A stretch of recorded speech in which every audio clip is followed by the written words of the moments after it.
Wednesday. Oh, sorry. You want to say something? Quiet on the set. 5, 4, 3,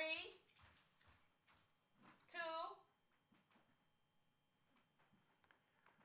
Ladies and gentlemen, let me introduce you to a really good friend of mine, a lady that I know for a while now, Nikki. And this girl been quite dear to my heart. When I started the career as the photographer and producing my calendars, Nikki, one of the first ladies, responded and shoot with me for the calendar, and I hope that this year you'll see her pictures from that shot as in the Ebony Girl calendar. But today I would like to talk about other talents that Nikki has. I'd like to talk about her makeup career as a makeup artist, and I'd like to talk to her as the equal co-producer at the Brick TV studios at the Coney Island. Nikki and I are certified there, and we can shoot on Wednesdays and Saturdays, right? Yes. Wednesday and Saturdays. It's a pretty big studio over there, and hopefully Nikki can give you some more insights what we can do at the Coney Island. Okay, so it was just a really good meeting that happened to happen. Alexander, like you said, we've known each other for a few years. And what happened, we went both to get certified at Coney Island and happened to be in the same course, so it was perfect. We actually had a really great class, a lot of creative, really interesting people, a couple of people working on their own scripts, working on their own shows. So we had a great experience, and then since then we've connected, and I was able to help him at a Yes. previous production. We also shoot at the YouTube space in the Chelsea market in the city, and Nikki was very helpful there. Nikki came on time and collect all the model releases, and even brought one model of her own. Right.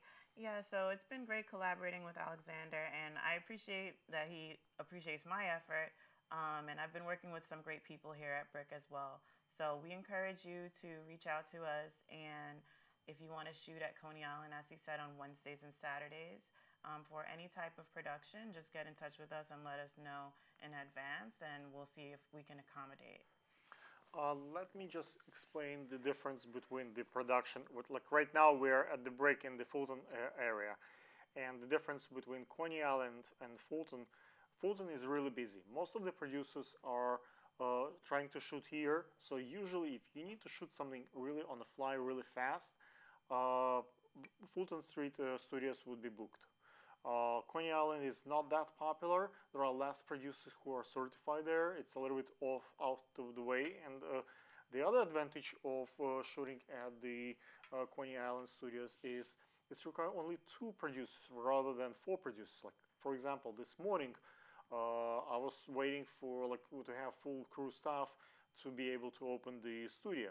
With the Coney Island, just Nikki and me, if we are a good team and we are a good team, we just open it up and we can keep shooting. We can obviously add more people to the crew, but at least 2 people are minimum required to get production ready.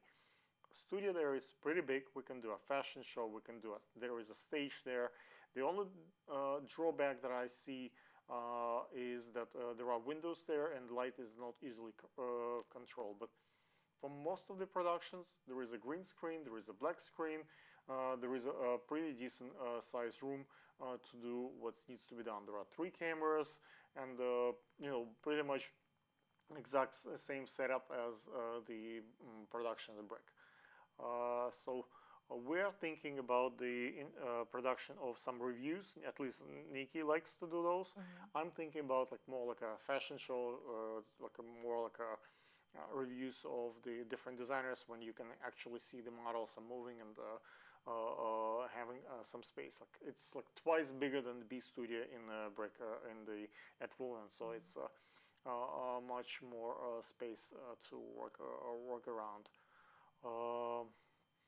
What else I can say? I think Nikki is a pretty decent person. At least our encounters are that we've been true to each other, and hopefully we will stay friends, and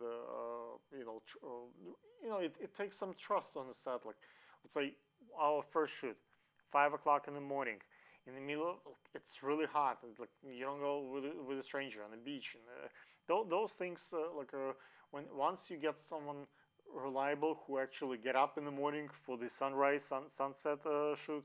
Once you see that the photographer actually give the pictures like promise, and even like I had a little misfortune, my hard drive get a virus and it was corrupted, and it took me quite expensive process with the computer folks, but I was still able to retrieve those images and give it to Nikki. Some guys, for example, would say $1,200.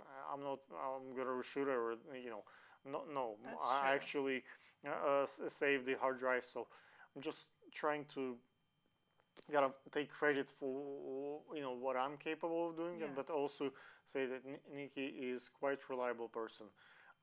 In this world, especially with the small budgets, sometimes people have tiny budgets, and if you're paying very minimum amount of money, some producer will say, you know what, I don't feel like get up in the morning today for this kind of stuff. I'm gonna be late.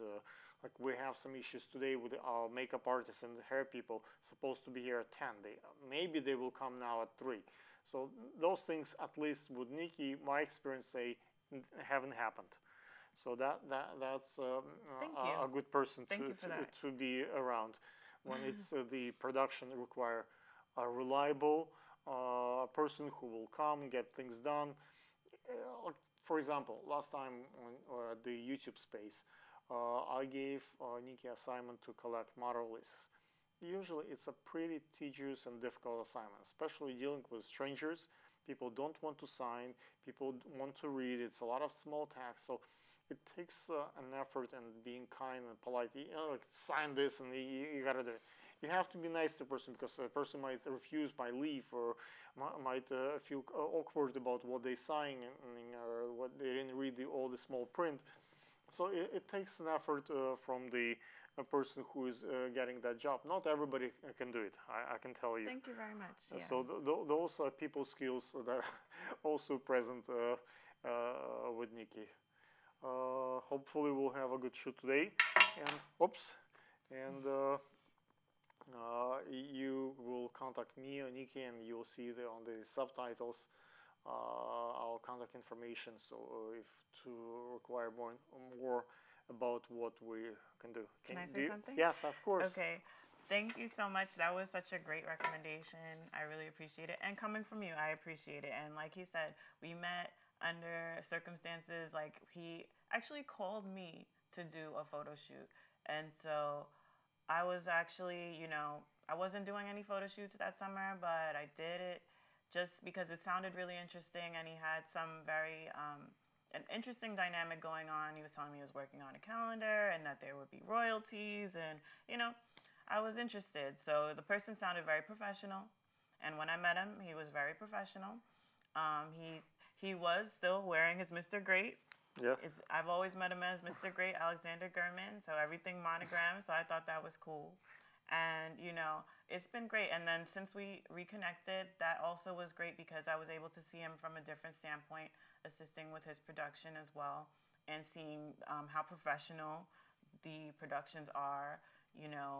It's like he said, it can be difficult to work with photographers. You deal with a lot of different types of issues from different people, but it's been very, very positive working with Alexander. So I don't have any complaints on that level. So I would recommend models to reach out to him and shoot with him, because the photos are amazing and he's very easy to work with and very professional.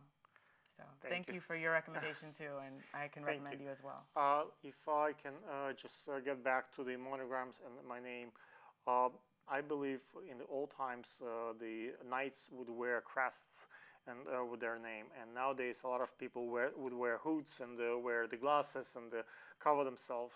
In my view, if you want to build a reputation, I'd rather not wear Trump or Versace or someone else's name. I have my own name like everybody else. So by putting my name, it's kind of a doctor would put his name on the practice. A lawyer would put his name on the practice. when a business given their own name, chances that they will go bankrupt substantially diminish. Usually, when someone calls the company ABC, there is a pretty much big chance that that's going to go to the toilet.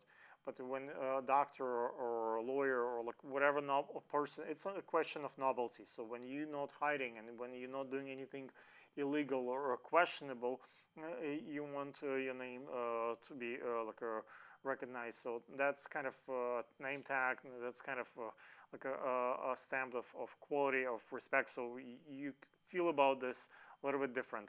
I joke about it like it's for my wife to look me up and find me, but it's actually a question of honor, and it's very helpful advertising actually trick. I learned that in marketing, but I think it's helpful, at least in my view. So guys, if you want to put your name on your stuff, I would certainly recommend, and I would say that's a helpful production. Thank you. That's a wrap. Cut. Awesome. Yes. Great. V, your turn. Okay, give me a sec.